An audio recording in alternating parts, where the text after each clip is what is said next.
Marcial Maciel Degollado nació el 10 de marzo de 1920 en Cotija, Michoacán, en México. Fue el cuarto de un total de 11 hijos del matrimonio entre Francisco Maciel y Maura Degollado Guizar. La madre de Marcial tenía una importante tradición religiosa en su familia, pues varios de sus parientes pertenecían o bien al gobierno o se desempeñaban como sacerdotes o curas. Por tal motivo, la infancia de este niño y de sus hermanos estuvo bastante marcada por la educación religiosa y católica, marcándolo muy profundamente desde sus primeros años. Pero esta educación no fue lo único que marcó los primeros años de Marcial.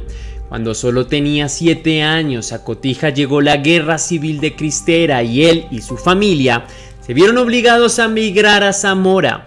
Fue allí donde realizó su primera comunión. Desde ese momento, Marcial practicó con devoción el culto de Cristo y se entregó de lleno a la religión.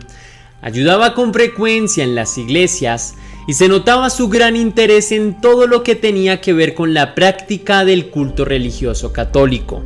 Cuando cumplió 15 años, se trasladó hacia la Ciudad de México para empezar su formación como sacerdote con uno de sus familiares maternos, quien era obispo de Veracruz. Si había un destino trazado para la vida de este joven, empezó a hacerlo realidad y se entregó de lleno a la escuela de Dios. Sin embargo, su aprendizaje y sus acciones están bastante alejadas de cualquier idea de benevolencia o bondad. Más que un ángel, Marcial fue un demonio vestido con sotana y con bendición del Vaticano.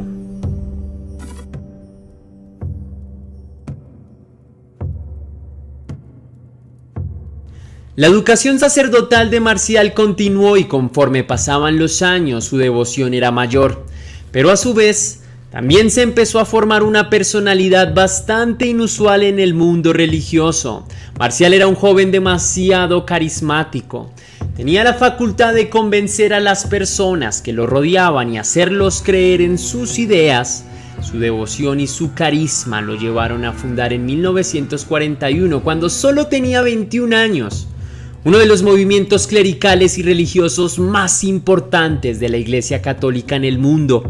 En sus inicios el movimiento se denominó Misioneros del Sagrado Corazón y la Virgen de los Dolores, y 10 años más tarde pasarían a llamarse Legionarios de Cristo.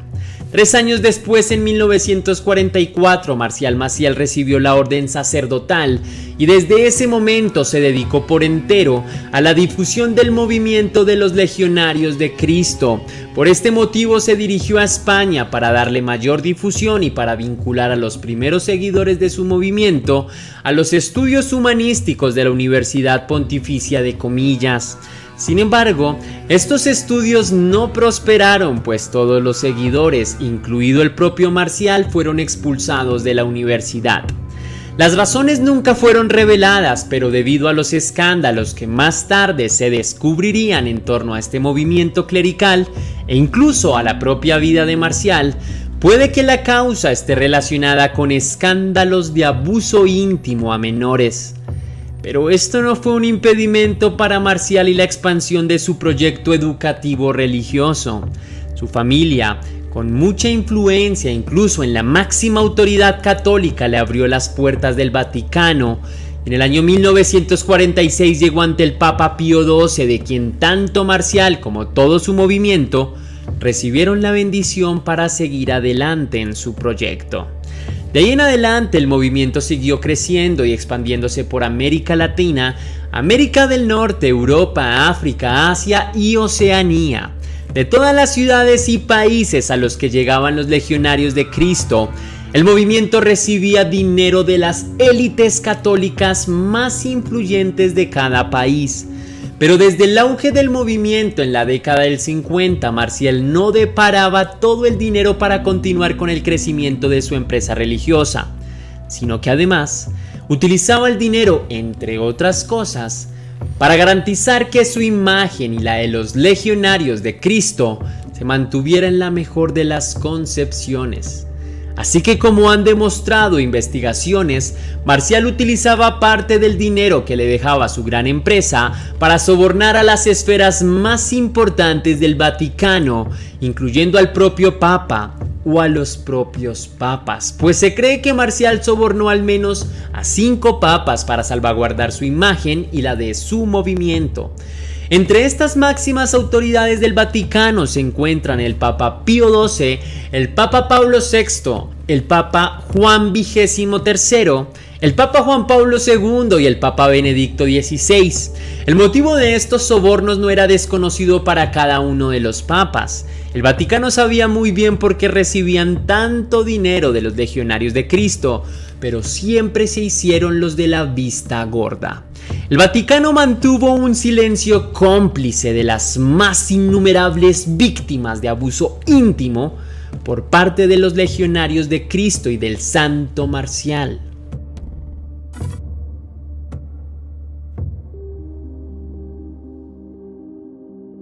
En todas las visitas de Juan Pablo II a México, el pontífice del Vaticano caminó acompañado de Marcial Maciel. A pesar de que para aquellas épocas ya se habían realizado las primeras acusaciones de abuso íntimo a menores, la Iglesia acalló las voces de protesta y mantuvo en las cercanías de la Iglesia a Marcial y su movimiento. Y es que durante el pontificado de Juan Pablo II el crecimiento de la empresa de Marcial fue más grande que nunca antes en toda su historia. Con el apoyo del Vaticano, las arcas de los legionarios crecieron más que nunca.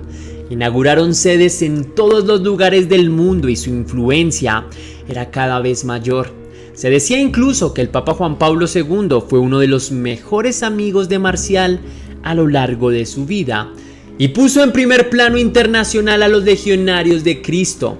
Pero todo esto ocurría mientras al interior del movimiento religioso se registraban continuamente abusos íntimos a menores, pues como se evidenció tiempo después, para el año 2006, la Santa Sede había recibido 240 documentos que evidenciaban el comportamiento desviado y reiterados de Marcial y sus seguidores.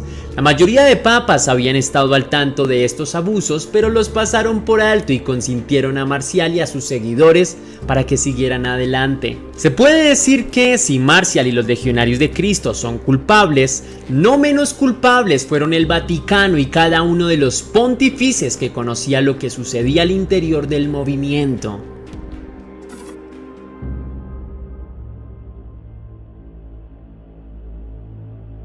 En el año 2006 la situación de Marcial en la vida pública ya era bastante difícil de ocultar para la Santa Sede, la razón por la cual el Papa Benedicto XVI le impidió a Marcial seguir ejerciendo su labor y le recomendó al fundador de los Legionarios de Cristo pasar el resto de su vida consagrado a la oración y a la penitencia. Tan solo 2 años después, Marcial murió de muerte natural con cientos de denuncias en su contra por abuso a menores. Tan solo 2 años después de su muerte, las acusaciones que seguían saliendo a la luz eran tantas que los legionarios de Cristo tuvieron que manifestarse respecto a estas y reconociendo así que Marcial Maciel había abusado de varios seminaristas menores de edad que habían ingresado a los legionarios de Cristo. Pero esto no fue todo. En el año 2009 el New York Times publicó un artículo que demostraba que Marcial había tenido una relación sexoafectiva durante años con una mujer llamada Norma Hilda Baños, con quien tuvo una hija. La mujer al parecer nunca supo la verdadera identidad del sacerdote, así que durante años la engañó.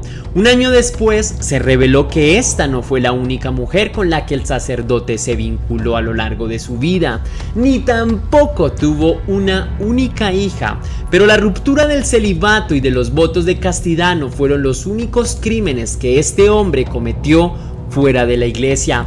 En el año 2010 se conoció que Marcial tuvo otros 2 hijos con una mujer llamada Blanca Estela Lara Gutiérrez. La mujer contó que nunca supo que Marcial era sacerdote, pues ella y sus hijos lo conocieron como José Rivas o José González, sino hasta un día en el que vieron su foto en una revista.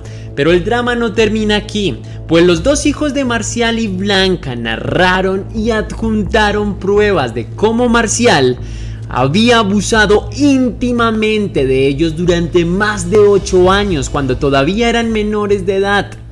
Marcial el Santo llegó al punto de dañar la inocencia a sus propios hijos con un abuso y nunca tuvo un castigo en vida.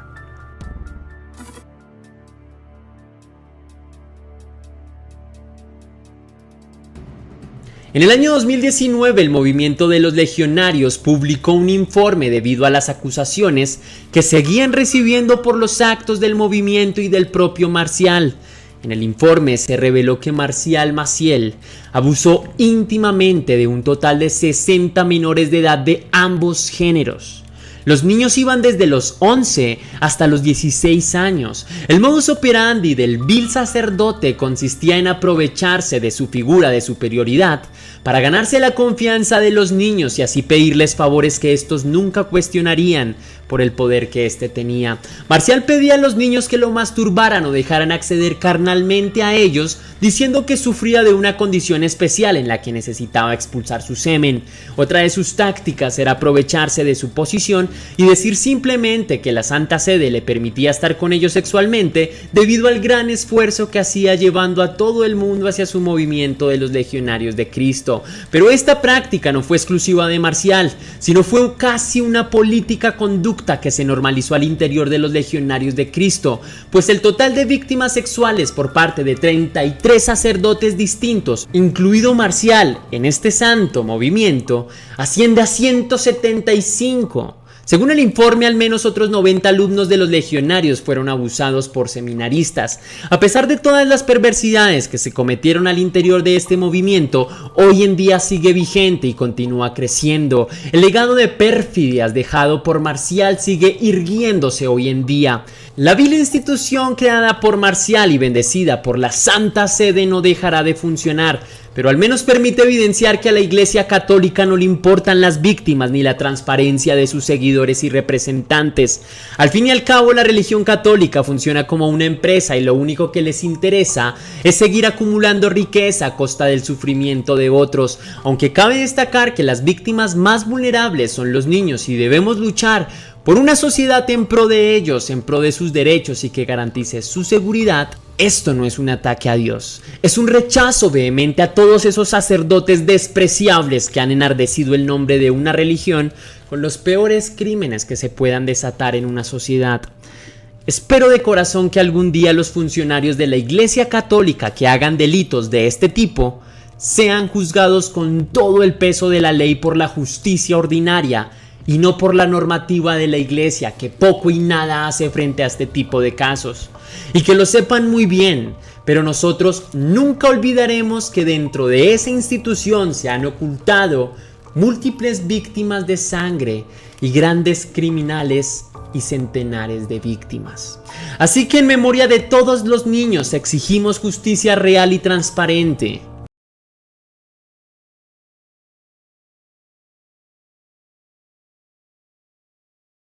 Sinaloa es una ciudad conocida por su agricultura, pero también por la violencia que se vive, en especial en contra de las mujeres.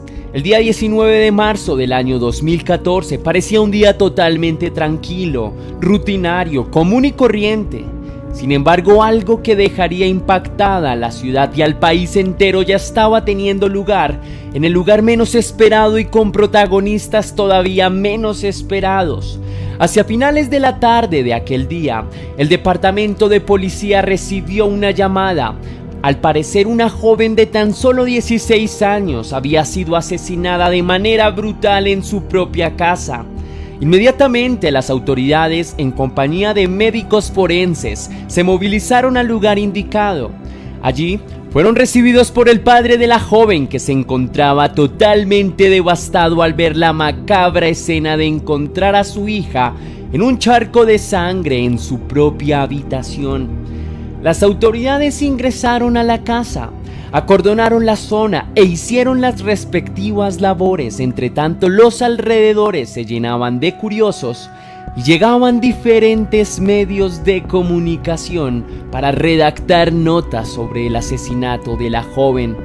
Pero desde el momento en el que llegaron, notaron que algo no iba como de costumbre. Las autoridades trataban el hecho con mayor secretismo que de costumbre. Los periodistas preguntaban una y otra vez a los policías que se encontraban custodiando el área y expresaban únicamente que no sabían nada, pero que todo parecía indicar que había sido algo bastante grave. Con la incertidumbre danzando en el aire durante toda la noche, los periodistas tuvieron que esperar hasta que finalmente, en horas de la madrugada, el oficial a cargo salió a comunicar la espantosa noticia.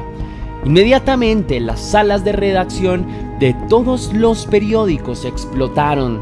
Los periódicos y canales de todo el país publicaban un mismo y sorprendente encabezado. Una joven de tan solo 16 años había sido asesinada en su propia habitación después de haber recibido 65 puñaladas con un cuchillo de su propia casa. La gente no daba crédito. ¿Cómo alguien podía tener la sevicia de apuñalar a una joven de tan solo 16 años en 65 oportunidades? Pero lo más importante y por lo que todo el mundo se preguntará era justamente quién había sido la desafortunada víctima.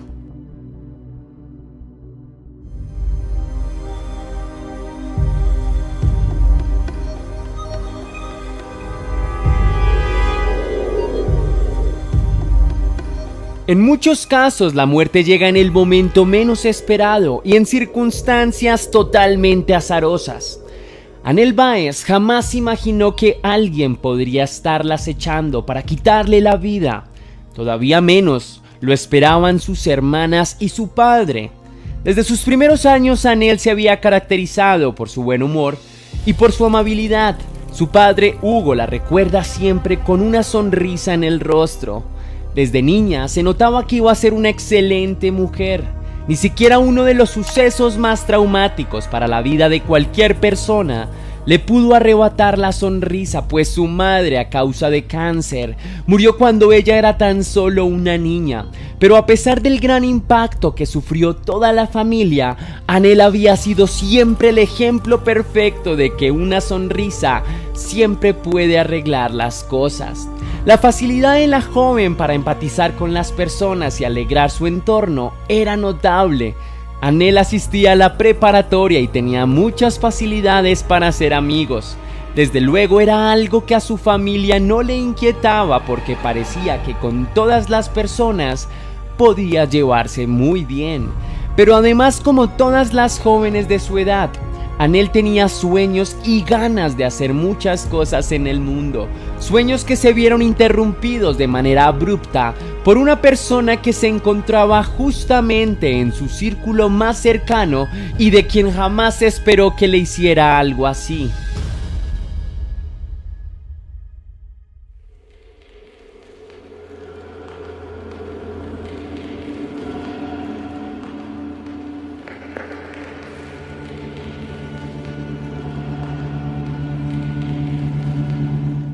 La historia del asesinato de Anel se empieza a entretejer de la manera más inocente e insospechada. La capacidad de hacer amigos de Anel la llevó a tomar cariño por una joven con la que estudiaba. Su nombre es Erandi Elizabeth Gutiérrez. Desde el momento en el que las dos jóvenes se conocieron, se hicieron inseparables. Su amistad era una especie de fraternidad.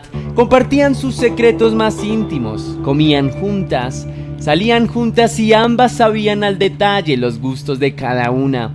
Era una amistad idílica, el tipo de amistad con la que cualquier joven sueña en su vida. A pesar de que Anel tenía otras amigas, todos reconocían que la más cercana de todas era Erandi. Pero ni siquiera con toda la cercanía que las dos tenían, Anel pudo sospechar que detrás del rostro amable de su amiga había una violencia escondida que estaba por explotar. La relación de Anel y Erandi era ideal. Siempre se expresaban su amor públicamente, incluso en redes sociales, especialmente en Facebook, donde las chicas hacían público el afecto que sentían la una por la otra. Hasta poco antes del asesinato de Anel, no habían existido grandes desencuentros o rupturas. Sin embargo, todo se empezó a quebrar de una forma extraña, producto de una supuesta publicación en Facebook. Según las investigaciones de las autoridades, el motivo del conflicto entre Anel y Erandi empezó por unas fotos que Anel publicó. Al parecer se trataba de unas fotos de Erandi que la comprometían un poco, pues se encontraba abrazada con un chico. Por aquellos momentos, Erandi aspiraba a salir con otro muchacho, por lo cual esta foto hizo que su eterno enamorado no le volviera a prestar atención. Y así empezó el conflicto. Las que eran antes totalmente inseparables se tornaron ahora distantes. La mirada de Erandi para Anel era de total desprecio. La acusaba de haberle arruinado la vida. Mientras las relaciones se enfriaban, cada vez más el odio de Erandi no hacía sino crecer. Por su parte, Anel estaba arrepentida y en múltiples ocasiones trató de pedirle disculpas a su amiga, pero esta nunca aceptó.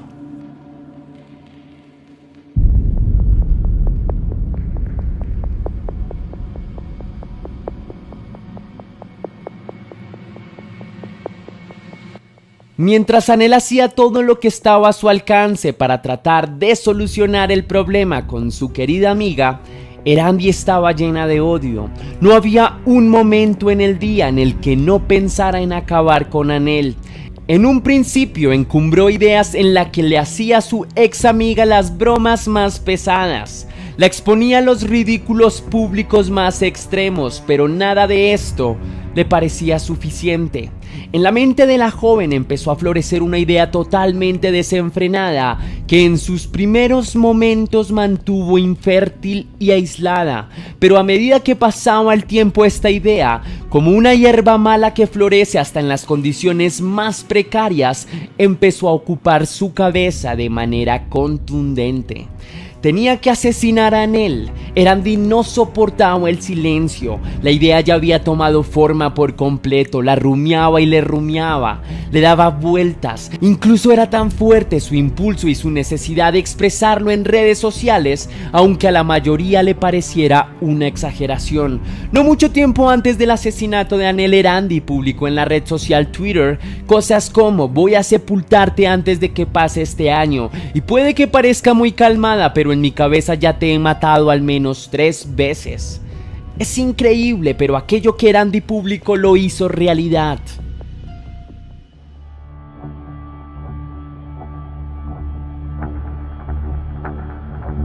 A pesar de que ya habían pasado varias semanas desde la pelea que había tenido Anel con su amiga Erandi, Anel seguía estando un poco afectada y aspiraba que algún día todo este problema alcanzara su final para poder gozar nuevamente junto con su amiga muchos más momentos memorables como los que antes había vivido. Por ese motivo, cuando Anel recibió el mensaje de Erandi en el que le expresaba que quería arreglar todo, Anel no sospechó ni siquiera por un momento que algo tan macabro podía sucederle. El día 19 de marzo se pactó el encuentro. Ese día quedarían zanjadas todas las diferencias entre las dos jóvenes y sin duda alguna la amistad que había mantenido durante tantos años reverdecería y se haría todavía más fuerte. Pero estos no eran los planes de Erandi, que usó la excusa de la reconciliación para ejecutar su macabro plan.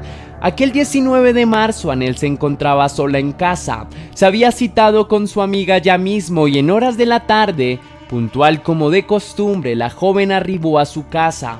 Erandi no se encontraba ansiosa. Entró a la casa, charló con su amiga e incluso aceptó las disculpas de su amiga. Todo el tiempo estaba fingiendo. Dijo que ya todo había pasado y que ahora estarían tan unidas como siempre.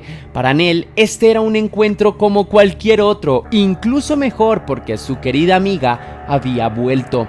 Reconstruida la confianza, las dos chicas se dirigieron al cuarto de Anel, encendieron la televisión y comían algo mientras charlaban. Erandi, calculando fríamente cada momento y aprovechándose de la plena confianza que le daba su amiga, le dijo que tenía que ir un momento al baño. Anel se quedó sola en su cuarto. Y mientras tanto, Erandi bajó a la cocina de la casa y tomó un cuchillo y lo escondió al interior de su ropa. Una vez tenía lo que necesitaba, subió a la habitación de su amiga, pero esta vez la faz de tranquilidad de Erandi había desaparecido por completo de su rostro. En su lugar imperaba una expresión desencajada que no lograba contener. Anel no alcanzó a preguntar qué sucedía cuando esta, Erandi, enceguecida por el odio, arremetió contra la humanidad de su amiga, clavándole el cuchillo una vez tras otra, hasta que la habitación entera quedó cubierta de sangre. Cuando Erandi volvió en sí, huyó del lugar y al llegar a su casa publicó en Twitter: ¿qué he hecho?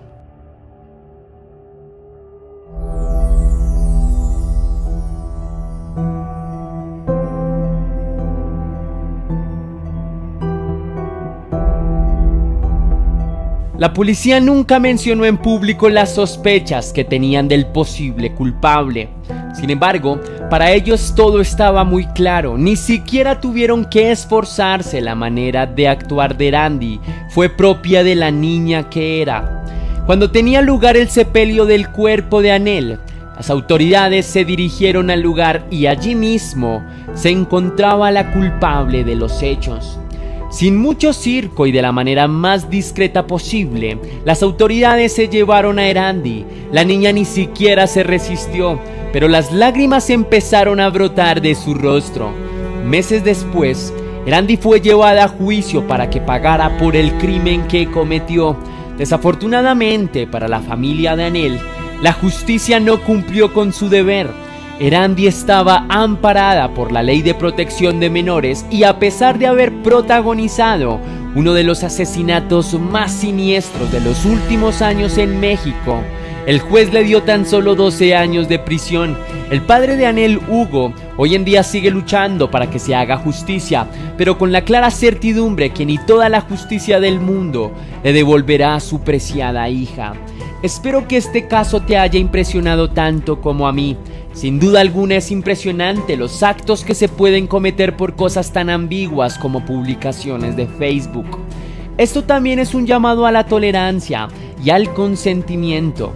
Es necesario que todos aprendamos a convivir con este fenómeno de las redes sociales, dándoles el mejor uso posible y sobre todo, intentando no herir a alguien. Y entiendo que la salida más propicia para todo conflicto siempre es y será el diálogo.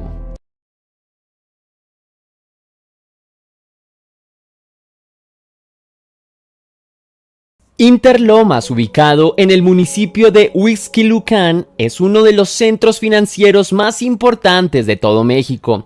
Un sector desbordante de rascacielos, centros de convenciones y comerciales y condominios donde viven varias de las personas más adineradas de todo México.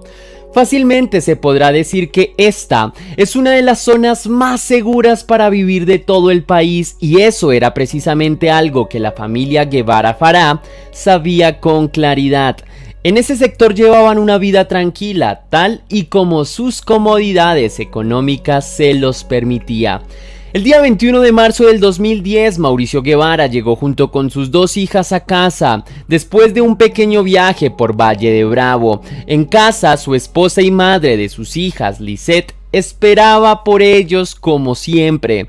Al llegar, la madre abrazó a sus hijas, las acompañó un rato al cuarto, estuvo con ellas y después las acostó en sus respectivas camas, les dio un beso de despedida y salió de la habitación en camino hacia la suya, donde su marido la esperaba para dormir. Sin saberlo, Mauricio y Lisette acaban de ver a una de sus hijas por última vez en sus vidas. Cuando la joven pareja se despertó por la mañana, pensaron que sería un día como cualquier otro. Su vida acomodada no solía tener demasiadas preocupaciones ni altibajos. Irían a trabajar, llevarían a las niñas al colegio y en la noche se encargarían de disfrutar de un tiempo de calidad juntos. Sin embargo, este imaginario de tranquilidad y felicidad se vino abajo cuando una de las niñeras entró asustada al cuarto de la pareja y les informó que Paulette había desaparecido. Esa misma mañana, Erika, una de las dos niñeras de las pequeñas niñas de la familia Guevara Farah, se había levantado desde temprano para arreglar y dar de comer a las niñas para que fueran al jardín. Erika entró al cuarto de las pequeñas y en un principio pensó que todo se encontraba en perfecto orden. Sin embargo, cuando se acercó a la cama de la pequeña Paulette, la menor de las hermanas, inmediatamente notó que no se encontraba en la cama. Para ese momento no hubo demasiada atención. Erika trató de buscarla en el baño. Tal vez la niña no había aguantado las ganas y se había levantado ella sola, pero la niña no estaba. Buscó por toda la casa, pero tampoco la encontró. Así que con el corazón latiéndole a 1000 por segundo, corrió a informar a la madre de las niñas. Inmediatamente la búsqueda comenzó. Mauricio llamó a su hermana y esta avisó a las autoridades de Huixquilucan que no demoraron en aparecer en el lujoso edificio ubicado en la calle Hacienda de Ciervo. Buscaron por toda la casa, pero no había rastros de la niña. Buscaron en el edificio y tampoco dieron con su paradero. Preguntaron a los guardas y nadie vio absolutamente nada. Era como si la niña se hubiese evaporado de la faz de la tierra. Una vez la policía tomó cartas en el asunto, revisaron las cámaras del edificio. La niña no aparecía en ninguna grabación. Al edificio no había ingresado ninguna persona sospechosa y, más extraño aún, las puertas de la casa de los Guevara Farah no habían sido forzadas. Pero todavía no hemos mencionado un elemento vital. La pequeña Paulette no había podido escapar por sus propios medios. La niña desde muy infante fue diagnosticada con discapacidad motora y de lenguaje, razón por la cual tenía que ser asistida para realizar varias de sus tareas cotidianas.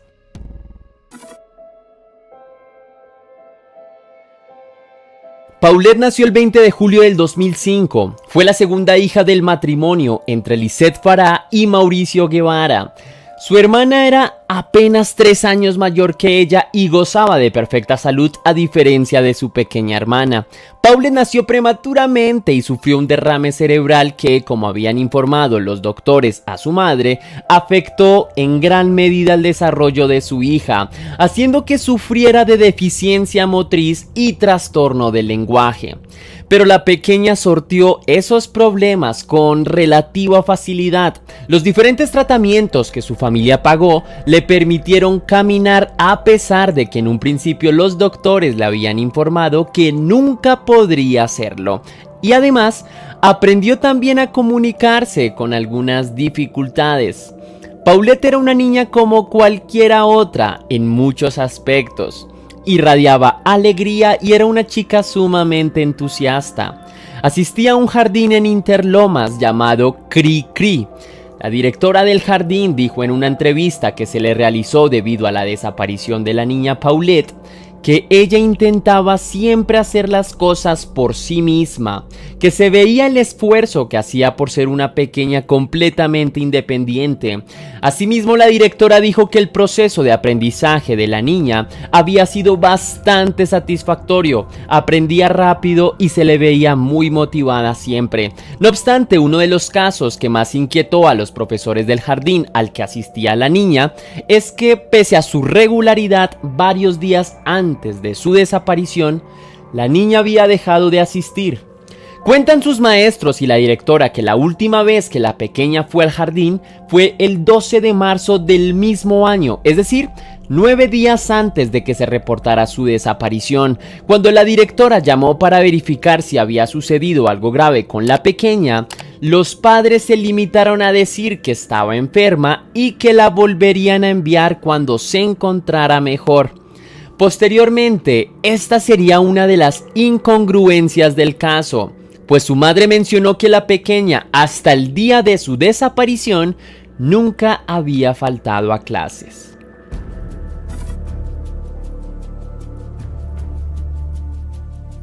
En la tarde, después de haber constatado que no había rastro de la menor, la policía empezó a difundir un cartel con la información de la niña.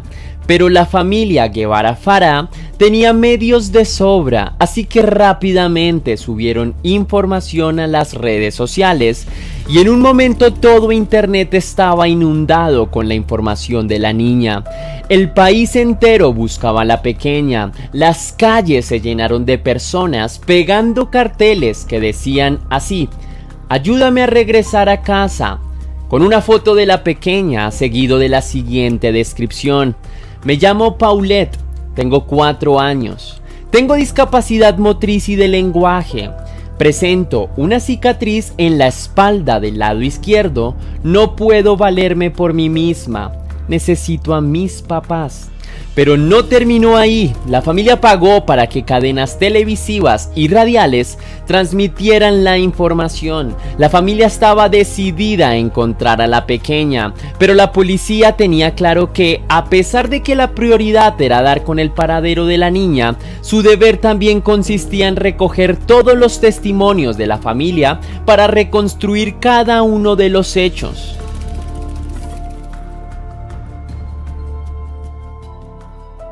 La policía empezó a dirigir rápidamente su atención a los interrogatorios al círculo más cercano de la niña que había desaparecido. El padre de la niña indicó que ese día, en la mañana, había salido bien temprano a trabajar y que su esposa Lisette había sido quien le había informado de la desaparición de la niña y que el día anterior había llegado junto con la pequeña y su hermana mayor de un viaje en Valle de Bravo. La versión del padre no arrojó demasiadas inconsistencias. Sin embargo, el testimonio de la madre y el de las niñeras tenían elementos que se contradecían.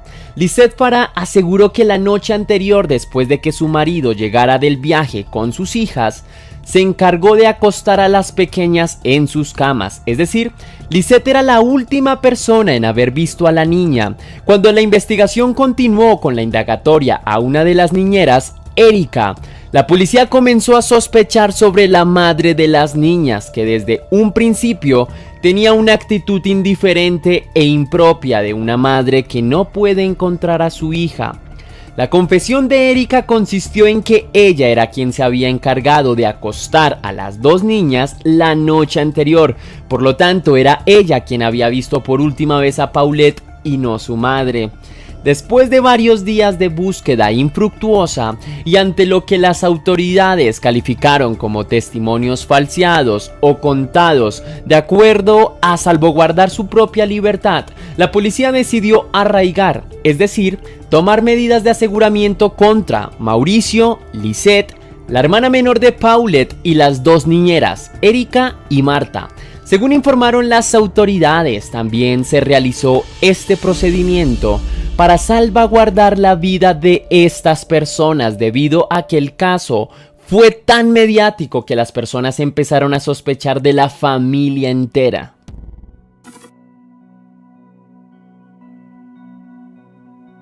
El 31 de marzo de 2010, el mundo quedó atónito con la información que los medios acababan de brindar sobre el paradero de la pequeña. A las 2 de la mañana de ese mismo día, en uno de los ejercicios que la policía realizaba para reconstruir los hechos, encontraron a la niña sin vida, atrapada debajo del colchón de su cama. Habían pasado 10 días desde la desaparición del pequeño angelito. La policía había examinado toda la casa en repetidas ocasiones. Habían llevado perros especializados en la búsqueda de evidencias y ahora, repentinamente, el cuerpo había aparecido ahí, en las narices de todos. Al parecer nadie se percató del hedor de un cuerpo en descomposición. Nadie se percató de la extraña forma en la que se encontraba la cama. Los resultados de los forenses indicaron que Paulette había muerto a causa de asfixia y obstrucción en las cavidades nasales y compresión en el tórax. Más tarde, los familiares de la pequeña informaron que ella tenía que dormir con una especie de tela ortopédica para evitar que durmiera con la boca abierta y se ahogara. Según los forenses, el cuerpo no había sido manipulado después de la muerte y se habían encontrado rastros de violencia física o sexual. Los investigadores indicaron que posiblemente Paulette, por sus propios medios, se había movido y en el intento había caído de la cama, quedando atorada ahí hasta haber perdido la vida, motivo de la asfixia. Por increíble que parezca, esta fue la causa oficial de la muerte de la niña. Al parecer, los investigadores que habían pasado días en la casa también creyeron coherente la versión y nadie fue juzgado por la muerte de la pequeña Paulette. Sin embargo, el mundo entero desconfía de la verosimilitud de esta historia. Las dos niñeras argumentaron que desde el día que desapareció la niña revisaron infinidad de veces la cama en la que fue encontrada la pequeña. Asimismo, dijeron que a pesar de sus dificultades motrices, la pequeña nunca se había caído de la cama y que era increíble que nadie durante los 10 días de su desaparición nadie se percatara de que estaba ahí mismo. Por su parte, una de las reporteras que en ese momento cubrió el caso y que tuvo la oportunidad de entrar en el hogar y entrevistar a la madre Lisette Farah en el mismo cuarto y en la misma cama donde fue encontrada la niña, dijo que era imposible que el cuerpo, que para el día de la entrevista ya tenía que llevar al menos 5 días, hubiese estado ahí durante todo ese tiempo. La periodista dijo que incluso ayudó a la madre a arreglar la cama para que se viera lo mejor posible para la televisión y que no se percibía ningún tipo de olor ni ninguna protuberancia extraña que sobresaliera de la cama. Sin duda alguna, este debe ser uno de los casos donde más desfachatez se puede encontrar a la hora de manipular la información. A pesar de que posteriormente continuaron las investigaciones, ninguna de las partes se consideró que tuviera implicaciones directas en el caso. Lisette, ante su aparente frivolidad, demostró que padecía de trastorno de personalidad y la corte la encontró inocente. El padre, por falta de pruebas, salió totalmente indemne de la situación. Por su parte, las niñeras a día de hoy siguen dudando de la inocencia de los padres en la muerte de la pequeña Paulette Guevara Farah. En el año 2017 el cuerpo de Paulette fue exhumado, pues la policía consideró que a estas alturas ya no se obtendría ninguna evidencia más. Paulette murió en las más extrañas condiciones y las investigaciones simplemente aceptaron una de las versiones más incongruentes, no solo de la historia de México, sino del mundo en general.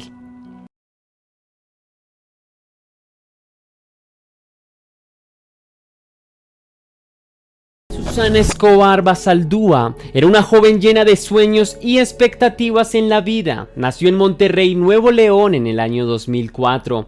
De sus padres biológicos no se tiene conocimiento. Sin embargo, Devani, cuando tenía 1 año y 4 meses, se encontró 2 seres bondadosos, Mario Escobar y Dolores Balsadúa, que se desempeñan como profesores y quienes la adoptaron. Era una niña muy tierna y amable que tenía muchísimos sueños. Uno de sus talentos y en donde volcó su interés por aquellos primeros años fue en la gimnasia, en la que destacaba por encima de muchos otros niños. Pero a medida que empezó a crecer, los intereses de Devani fueron cambiando, como es muy natural en cualquier joven, así que su siguiente afición fue el modelaje y posteriormente, ya cuando se encontraba al borde de la mayoría de edad, se interesó por el derecho. La muchacha era una joven idealista que quería ayudar al mundo de la manera más idílica posible y creía que precisamente mediante el estudio de leyes podría hacerlo. Durante todas estas decisiones que Devani tomó a lo largo de su vida, sus padres siempre la apoyaron. Tal vez la etapa más crítica en la vida de la muchacha y tal vez en la de muchas otras personas alrededor del mundo fue la pandemia. El confinamiento hizo que el planeta entero se detuviera y que todas las personas estuvieran encerradas en sus casas. Al igual que otros jóvenes, Devani resintió este suceso,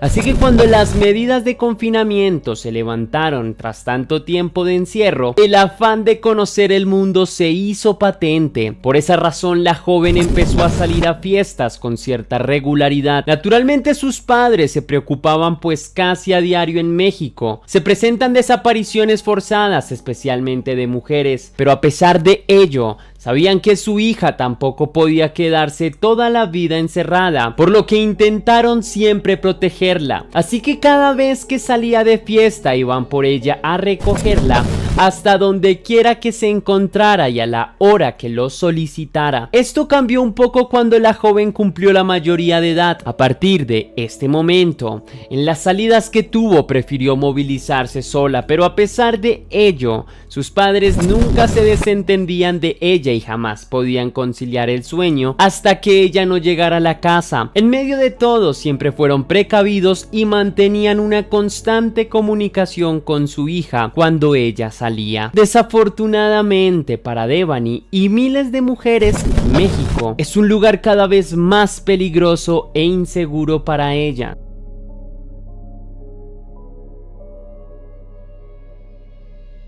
Ahora que ya hemos introducido un poco acerca de la vida de Devani, es momento de indagar directamente en la cronología de la desaparición de la joven. En primera instancia, es importante mencionar que la joven, al igual que muchas otras adolescentes mexicanas y del mundo en general, por supuesto, deberían tener la tranquilidad de caminar por las calles o de salir de fiesta sin el temor de que sus vidas les sean arrebatadas. El desenlace trágico de esta historia comienza el 8 de abril del año 2022. Ese día, en horas de la mañana, la joven mexicana les dijo a sus padres que saldría en la noche a la fiesta de un amigo. En principio, Mario y Dolores se mostraron un poco reticentes a la idea. Últimamente, los casos de desapariciones de jóvenes habían incrementado demasiado, pero la muchacha trató de calmar los ánimos de sus padres y les dijo que hasta ahora nunca había pasado nada y que posiblemente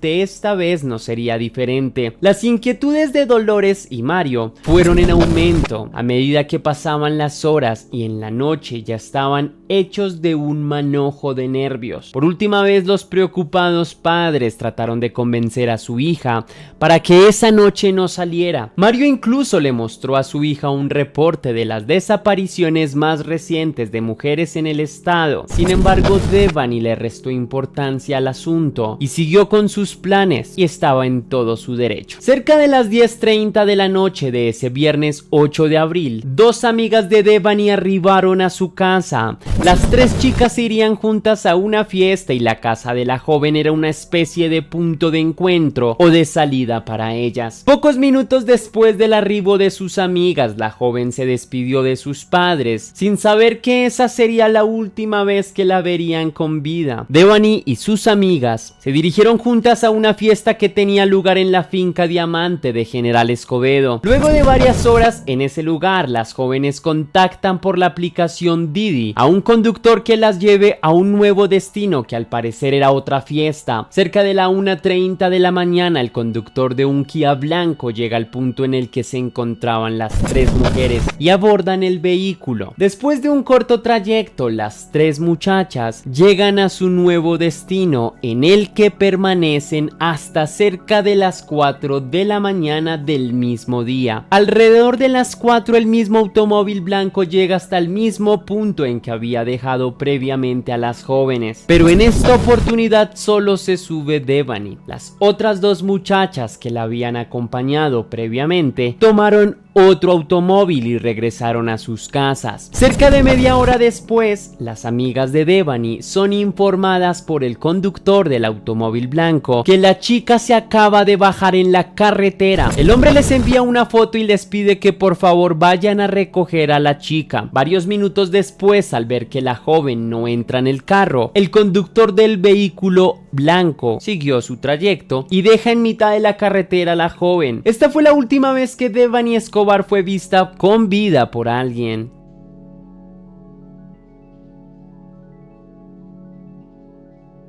Mientras Devani se encontraba todavía en una de sus fiestas, los padres de la muchacha se estaban preocupando cada vez más, pues presentían que algo malo podía suceder y sus temores se hicieron reales cuando hacia las 4 de la mañana una de las amigas de su hija les informó que se habían peleado con su hija y la habían enviado con un supuesto contacto de confianza a casa, pero que a medio camino se había bajado. Inmediatamente Dolores y Mario tuvieron esta información, salieron a tratar de ubicar a su hija. Sin embargo, no tenían claro dónde había desaparecido, por lo que la búsqueda fue casi como un tiro al aire. Hacia las 8 de la mañana del 9 de abril, los padres pusieron la denuncia ante las autoridades competentes y luego de algunas horas se inició la búsqueda de la muchacha. La policía dispuso cerca de 200 uniformados para lograr dar con el paradero de la joven. Adicionalmente, Dolores y Mario hicieron eco en redes sociales y el caso se viralizó rápidamente. Decenas de miles de personas salieron a las calles a manifestarse por la creciente ola de desapariciones a mujeres que se está presentando en México y para exigir a las autoridades que la encontraran lo más pronto posible. Durante varios días, los operativos de búsqueda se extendieron por todo el estado de Nuevo León. Las autoridades ofrecieron 100,000 pesos mexicanos a cualquiera que pudiera brindar información sobre la desaparición de Devani. El 16 de abril, la Fiscalía General de Justicia del estado de Nuevo León le solicitó a todas las entidades posibles colaboración para poder encontrar a la chica con vida. Durante ese tiempo, las autoridades revisaron varias cámaras de seguridad que estaban ubicadas en las cercanías de donde Devani fue fotografiada por última vez, y lo que encontraron por aquellos días causó mucha indignación en todo el país.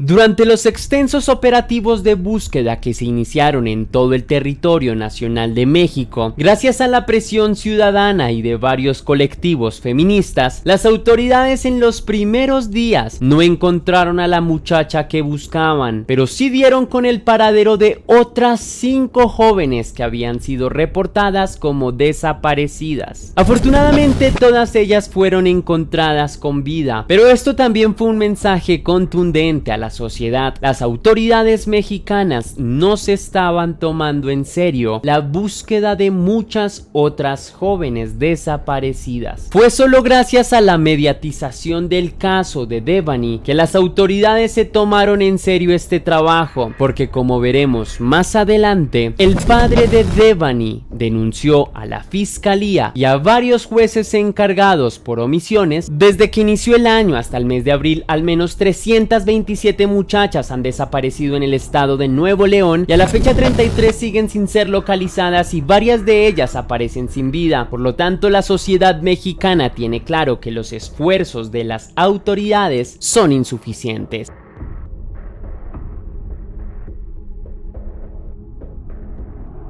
El 21 de abril del 2022 a la búsqueda de Devani se sumó la Comisión Nacional de Búsqueda y ese mismo día, en horas de la noche, en uno de los hoteles donde las cámaras de seguridad habían captado por última vez a la chica con vida, fue encontrado un cuerpo que coincidía exactamente con la ropa de Devani y con su descripción física. Al día siguiente, Mario Escobar y Dolores Balsadúa hicieron la identificación del cuerpo y confirmaron que efectivamente se trataba de Devani Escobar. Un primer resultado de autopsia reveló que la causa de la muerte había sido un trauma cráneoencefálico producido por un fuerte golpe, y la versión que brindó la fiscalía es que la muchacha había caído en la cisterna donde fue encontrada por accidente. A los ojos del mundo entero, esta versión no tiene ni pies ni cabeza. Durante los primeros días de búsqueda, ese motel ubicado en Nueva Castilla había sido inspeccionado con detenimiento. Por lo tanto, era incomprensible que tantas personas hubieran pasado por alto revisar la cisterna en la que posteriormente Devani fue encontrada. Por otra parte, Mario acusó a la fiscalía de de negligencia, pues a pesar de que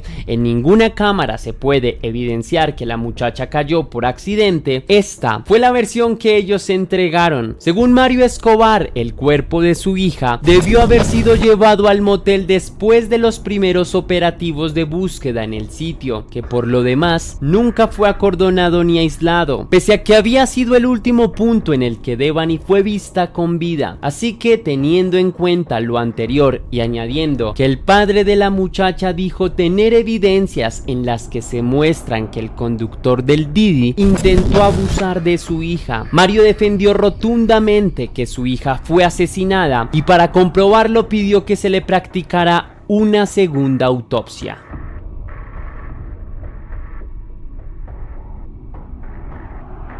Naturalmente, los principales sospechosos por la muerte de Devani son el conductor del auto blanco que dejó en medio de la noche en la calle y las amigas que irresponsablemente la dejaron devolverse sola. Cada una de las partes ha sido interrogada. Las dos amigas de Devani dijeron que habían dejado que se fuera sola porque conocían al conductor del Didi y lo consideraban como una persona de confianza. Asimismo, justificaron su manera de actuar diciendo que minutos antes de enviarla en el carro, la muchacha las había agredido y decían que no se sabía comportar por el alto grado de alicoramiento que tenía. Pese a que claramente no se puede culpar a las dos jóvenes por la muerte, la sociedad les recrimina, y más todavía con la versión que entregó Juan David Cuellar el 27 de abril de 2022. Juan David fue la última persona que vio con vida a Devani. La primera información que desmintió con pruebas y pantallazos de WhatsApp es que él no conocía a las jóvenes. Dijo que la primera vez que las vio fue cuando las llevó de una fiesta a otra y que cuando finalizó el recorrido, una de ellas le pidió su número de celular en caso de que necesitaran otro servicio. Efectivamente, luego de varias horas de haber prestado ese primer servicio, las jóvenes llamaron a Juan David y le solicitaron otro viaje, esta vez por fuera de la aplicación de Didi. Juan David evidenció que las muchachas lo contactaron y que llegó a recogerlas pensando que serían las tres nuevamente a quienes tenía que llevar. Sin embargo,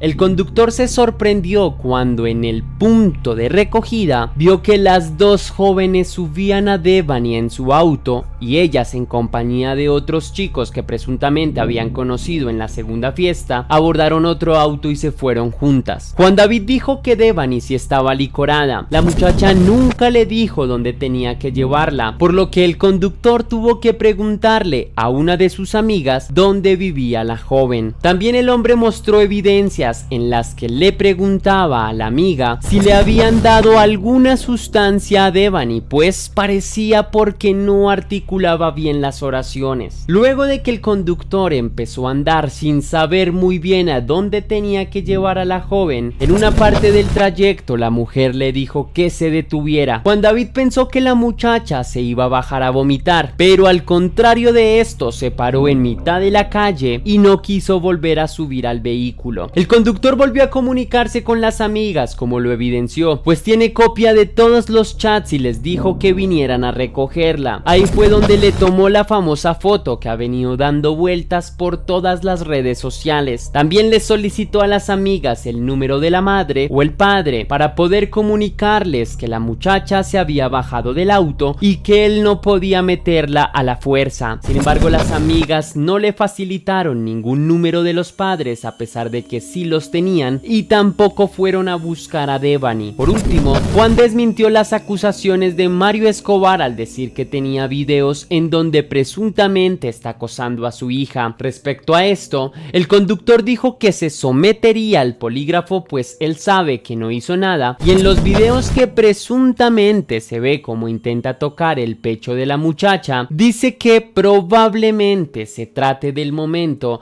en el que le facilita a Devani un cargador para el celular. También dijo que en todo momento había estado colaborando con la fiscalía para que se encontrara al culpable y que él no tenía nada que ocultar. Independientemente de las versiones, lo que resulta claro es que en este caso cada una de las partes lo que intenta es proteger su imagen para no ser culpado por la muerte de la la muchacha. En conclusión, hay muchos elementos que todavía tienen que salir a la luz para que este caso pueda ser esclarecido y para que los padres de la muchacha puedan obtener finalmente justicia. Esperemos que este no sea uno de los tantos feminicidios que queda impune y esperemos también que algún día el mundo pueda ser un lugar seguro para todas las mujeres.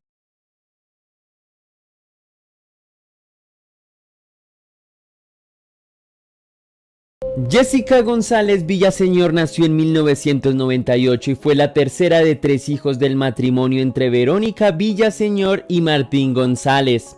Desde una edad bastante temprana, Jessica se mostró como una niña bastante amable, empática y dispuesta a ayudar a las personas que la rodeaban.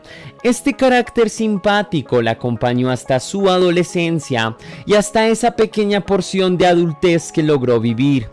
Jessica fue siempre una chica idealista que sentía muchísimo amor por los niños y que por medio de la educación creía que se podría cambiar el mundo.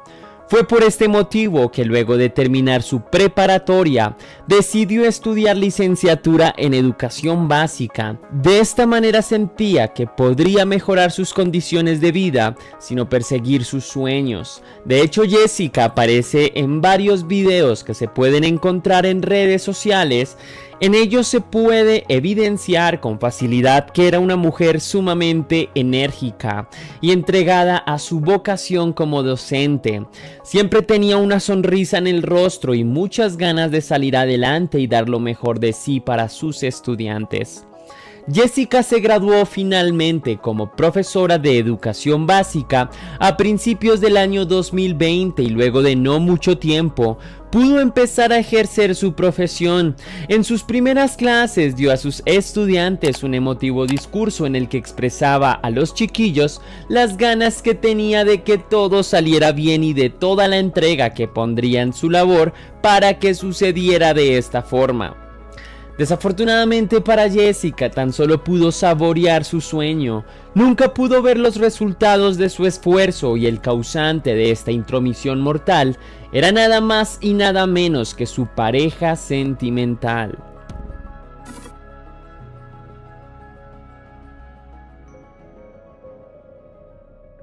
Durante el año 2019, mientras Jessica todavía cursaba su licenciatura en educación básica, conoció a un joven que para aquella época tenía 18 años. Su nombre era Diego Yurik. Al parecer el joven pertenecía a una familia de clase medianamente alta de la ciudad de Morelia y al igual que Jessica era estudiante. Luego de un tiempo saliendo, el vínculo se fortaleció y el amor surgió. Jessica y Diego se hicieron pareja, o al menos así lo pensó Jessica, pues las marcadas diferencias sociales llevaron a que Yurik nunca formalizara su relación con la joven, así que nunca la presentó a sus padres e incluso en diferentes escenarios la presentaba solo como una amiga o una conocida. Naturalmente este era un elemento que molestaba bastante a Jessica. No se sentía tranquila ante el comportamiento de su pareja y así se lo hizo saber a sus padres. La reacción de estos fue la más natural y le insistieron en repetidas oportunidades a la joven que se alejara de este muchacho. Jessica hizo caso omiso a las advertencias de sus padres. El amor es ciego. Pero no solo esto, pues la relación de Jessica también estuvo marcada siempre por el abuso y la violencia psicológica y verbal. Yurik le insultaba regularmente, le decía a Jessica que no era su novia sino simplemente su fufa.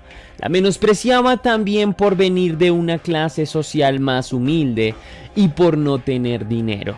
Pero a pesar de estos indicios de violencia y en parte también por la manipulación emocional que este joven ejercía sobre Jessica, ella nunca pudo alejarse de su lado.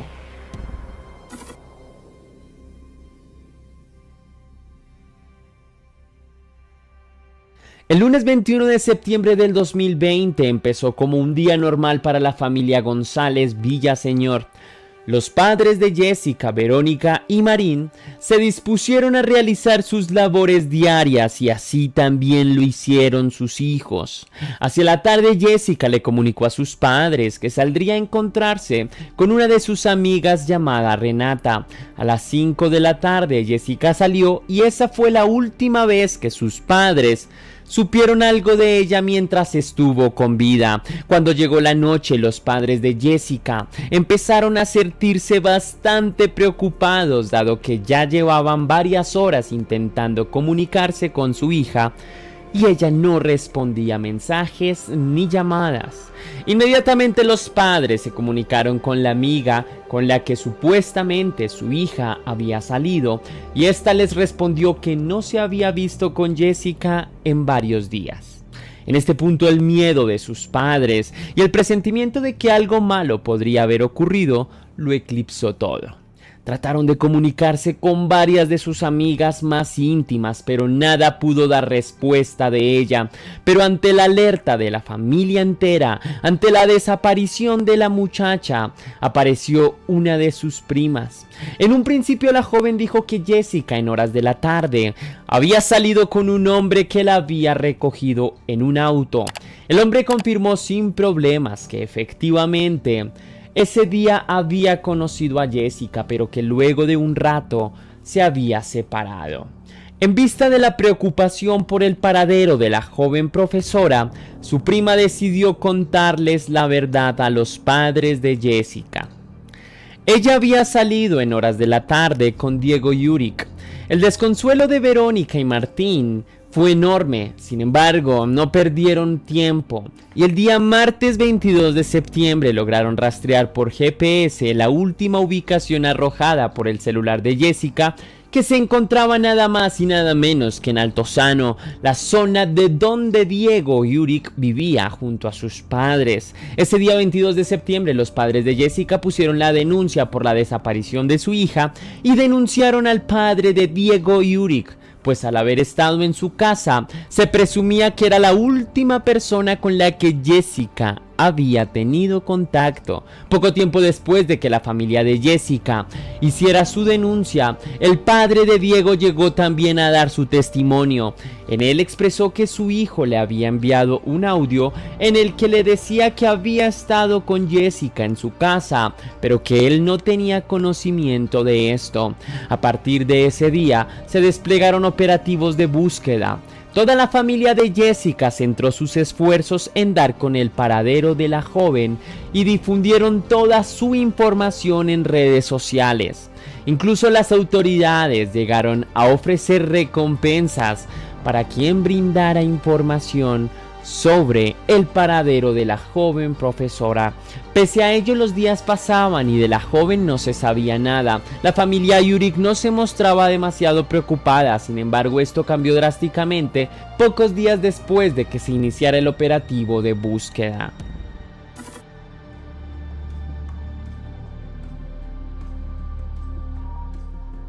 El viernes 25 de septiembre el cuerpo sin vida de Jessica González fue encontrado en los alrededores de Altozano. Inmediatamente después de que el cuerpo fuera encontrado, la policía se dirigió hasta la vivienda de Jurek para poner bajo custodia al presunto asesino. No obstante, el joven escapó ese mismo día. Durante varios días la policía desplegó un nuevo operativo de búsqueda para dar con el paradero de Jurek y se ofreció una enorme recompensa por información sobre su paradero. Entre tanto, al cuerpo de Jessica se le practicó una autopsia y el resultado fue que había sido víctima de abuso íntimo y adicionalmente había sido golpeada hasta su muerte. Este hecho indignó a la sociedad mexicana, que salió a reclamar justicia para la joven. Por otro lado, por aquellos días se conoció un video de Jurek en un lavadero de autos. El joven prestaba atención especial en el baúl. Pocos días después, la policía logró detener a Jurek en su intento de escape. El asesino se movilizaba en un automóvil blanco. Inmediatamente Jurek fue puesto bajo la custodia de la policía.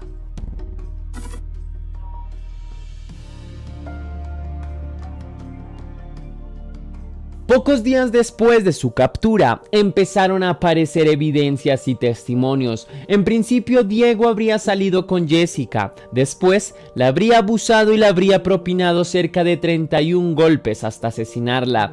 Pero esto no habría sido lo único. Después de darse cuenta que había matado a la joven, Yurik la arrojó en el baúl de su auto y se movilizó en búsqueda de ayuda. Escribió a sus amigos que le ayudaran a ocultar el cuerpo de la joven.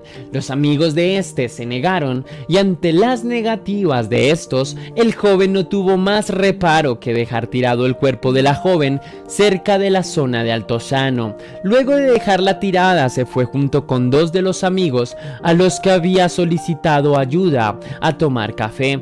Los amigos de Yurik naturalmente no reportaron el caso a las autoridades, sino que mantuvieron un silencio cómplice. Pero esto no fue todo. Durante varios días estuvieron haciendo memes y burlándose de la muerte de Jessica en un grupo que tenían en WhatsApp. Asimismo se burlaban de lo que los colectivos feministas hacían. Estos jóvenes nunca vieron este acontecimiento como algo grave, sino tan solo como un motivo de mofa.